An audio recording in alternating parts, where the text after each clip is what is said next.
Shumë e çuditshme kjo, Antigona, mundet me qenë një akumulim, një traumë e fshehur që mundet her pas here me u zgju te këta persona që kanë pas këtë sfida dhe në një moment janë të lumtur, por vjen një moment kur thyhen, thonë prit një herë s'po moj. Nuk është aq e lehtë me kalu sfida dhe afektimi emocional, damet emocionale janë aty.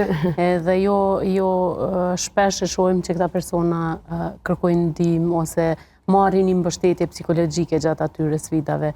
Na secili prej nesh ka të nevojshme ndoshta baza mujore, një vizitë psikologu, me bo një refresh krejt asaj që ka po kalon jetë, sepse jeta është bo shumë dinamike, ka pas shumë ndryshime, teknologjia, gjithçka njerëzit janë bo ma të vetmuar, ma pak kemi socializim sot, njerëzit edhe nëse kanë njerëz afër vetës, nuk i ndjejnë që i kanë për shkak se secili janë në ato telefonat dhe në punë të veta.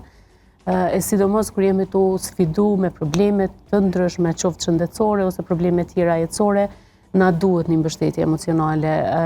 Sado që njerëzit kanë tendencën me qenë të fortë, mos me u dorëzu, me luftu, kjo nuk do me thonë që nuk e kanë përjetu krejt ato në për cilën kanë kalu. Kjo nuk do me thonë që nuk kanë vujt, kjo nuk do me thonë që nuk jo ndjenë ndonjëherë të dopt, që si ka kaplu ankthi, ndoshta ato mendimet negative, ato frikat edhe mungesave të besimit, a do t'ja dalë, as do t'ja dalë. Më thonë, prapa ati suksesit, fshihen mimori, emocionesh, ndoshta shumë shpesh edhe trauma emocionale, të cilat personat disa prej tyre zgjedhin me i trajtu, me i shëru, disa të tjerë ndoshta të tentu me qenë të fort, i lajnë ashtu të heshtura derisa nuk shkaktohet një problema i madh, që janë shfaqja e simptomave të ankthit ose të depresionit.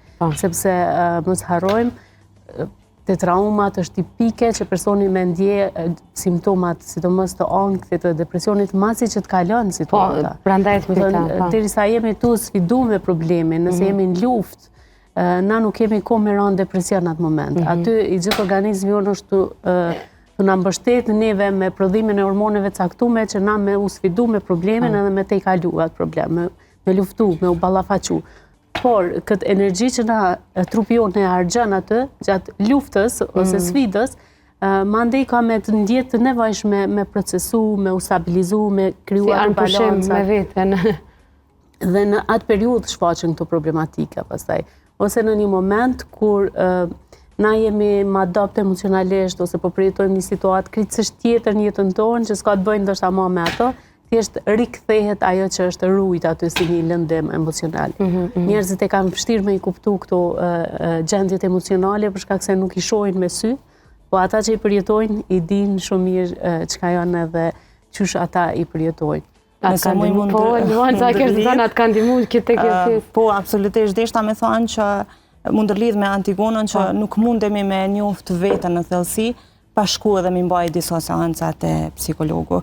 Unë gjithmonë kam qenë shumë e lidhur me pjesën emocionale të njerëzit, pavarësisht vështirësive fizike që i kam pas, mirë po e kam vujt ta them kushtimisht një kohë shumë të gjatë me gjetë një psikologe ose psikolog të cilit muj me i besu. Sepse problemi në Kosovë është që deri në kohën e pandemisë fare pak është fol për gjendjen emocionale të njerëzve ose shëndetin mendor. Dhe ata psikolog ose psikiatër që kanë qenë atë periudhë nuk e mujt me u besu, sepse unë vetë kam pas një rast shumë çuditshëm edhe ndoshta negativ me një nga psikiatrit e Kosovës, që fjalët e mia me cilin i kom diskutu me të, i kom dëgju në kafeq.